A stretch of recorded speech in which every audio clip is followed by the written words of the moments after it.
Assam plantation crops development corporation তাৰ কৰ্মচাৰীসকলে বহুদিন ধৰি দৰমহা দিও পোৱা নাছিলে আৰু প্ৰতিষ্ঠাৰ প্ৰায় 5 বছৰ পিছৰ পৰাই কৰ্পোৰেশ্যনটো লোকচানত ভৰি আছিলে কেবিনেটে তাৰ কৰ্মচাৰীসকলক ভিআৰএছ দিয়াৰ বাবে সিদ্ধান্ত গ্ৰহণ কৰে আৰু তাৰ কাৰণে কেবিনেটে 6 কোটি টকা মঞ্জুৰি দিয়ে কেবিনেটে 4টা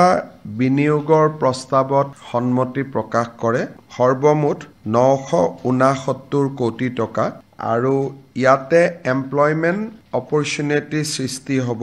2704টা প্ৰথম হ'ল প্ৰিমিয়াৰ ক্ৰায়োজেনিক লিমিটেড তেখেতসকলে জাগিৰোডত semi conductor grade gas manufacture কৰিব অৰ্থাৎ এই যেটো ইন্ডাষ্ট্ৰিয়াল গ্যাস প্ৰডাকশন হ'ব নৰমাল ইন্ডাষ্ট্ৰি গ্ৰেড থাকে আৰু সেমি কণ্ডাক্টৰ গ্ৰেড থাকে semi conductor grade is very sophisticated Premier Cryogenic লিমিটেডে 125 কোটি টকা ব্যয় কৰি জাগিৰোডত এই সেমি কণ্ডাক্টৰ গ্যাস ম্যানুফ্যাকচাৰ কৰিব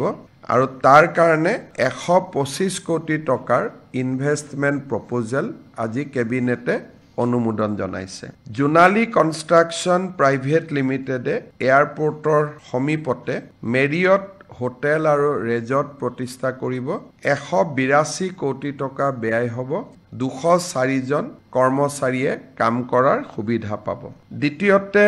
আৰু এটা প্ৰজেক্ট হ'ল অম্বুজা নেওতিয়া হেল্থ কেয়াৰ ভেঞ্চাৰ লিমিটেড এখেতসকলে গুৱাহাটীত এখন হস্পিটাল বনাব 302 কোটি টকা ব্যয় কৰিব আৰু হস্পিটালৰ লগতে হোটেল এখনো তেওঁলোকে বনাব যাতে হস্পিটালৰ পেশেন্ট আৰু এটেন্ডেন্ট হোটেলত থাকিব পাৰে basically medical tourism Ambuja Neotia Hotel Venture Limited Health Care Venture Limited and Hotel Venture Limited দুইটাৰ হস্পিটালত 302 কোটি টকা ব্যয় কৰিব হোটেলত 360 কোটি টকা ব্যয় কৰিব 2300টা এমপ্লয়মেন্ট সৃষ্টি হ'ব তাৰ মানে 2300 জন লোকে ইয়াত চাকৰি পাব বা কাম কৰিবলৈ সুবিধা পাব এই চাৰিটা প্ৰজেক্ট লগালে 969 কোটি টকাৰ বিনিয়োগ আৰু 2704টা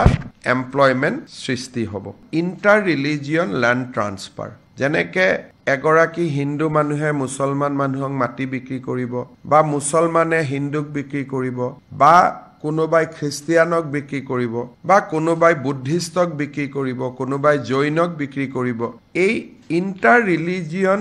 ল্যান্ড সেল তাক ৰেগুলেট কৰাৰ কাৰণে কেবিনেটে এখন এছওপিৰ অনুমোদন জনায় এই অনুসৰি প্ৰথম যেতিয়া এছডিসি তাত প্ৰস্তাৱটো আহিব যে মই মাটিখিনি বিক্ৰী কৰিব খুজো যদি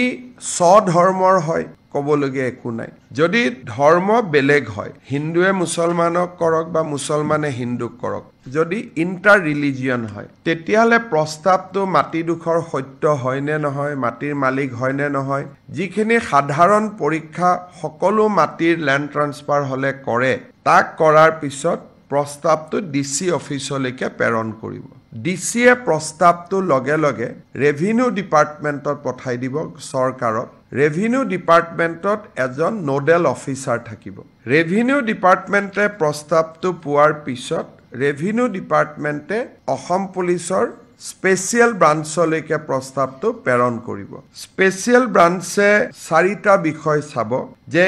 ই ফ্ৰডুলেন্ট নেকি বা কোহেছিভ নেকি ইলিগেল ট্ৰান্সফাৰ নেকি বা কোনোবাই যদি মাটিটো কিনিব খুজিছে তাৰ টকাৰ সোৰ্সটো কি মানে বিত্তটো কোৰ পৰা আহিছে whether it is a white money or black money হেতু চাব তাৰ পিছত চাব যে এই মাটিটো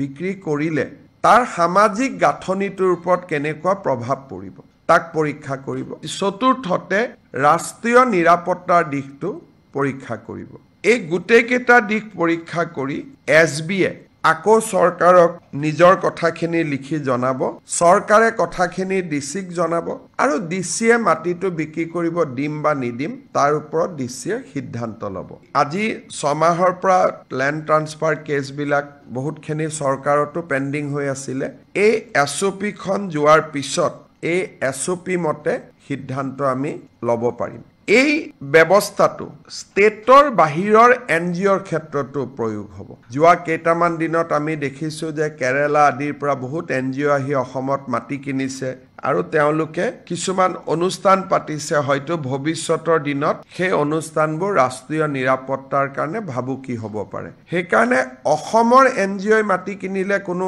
প্ৰচিডুৰত আহিব নালাগে, কিন্তু অসমৰ বাহিৰৰ যদি কোনোবা NGOই অসমত এডুকেশ্যনেল ইনষ্টিটিউট কৰাৰ কাৰণে, মেডিকেল কলেজ কৰাৰ কাৰণে, নাৰ্ছিং কলেজ কৰাৰ কাৰণে যদি বাহিৰৰ ৰেজিষ্টাৰ্ড NGOই যদি অসমত মাটি কিনিব খোজে, এই সেম প্ৰচিডিউৰৰ মাজেদি তেখেতসকলো যাব লাগিব।